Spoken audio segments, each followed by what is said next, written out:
చాలాసార్లు మన జీవితంలో కూడా ఇంటిలో ఇబ్బంది వచ్చింది అనగానే గుమ్మాలు మార్చుకునేవాళ్ళు, కిటికీలు మార్చుకునేవాళ్ళు, రంగులు మార్చుకునేవాళ్ళు, గోడలు మార్చుకునేవాళ్ళు మనం చూస్తాం. ఆ ఇంటిలో 2 తరాలుగా నివాసం ఉంటున్నాం.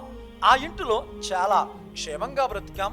ఏవో కొన్ని పరిస్థితులు ప్రతికూలమయ్యేసరికి ఇంటి మీద నెపాన్ని నెడుతూ ఉంటాం.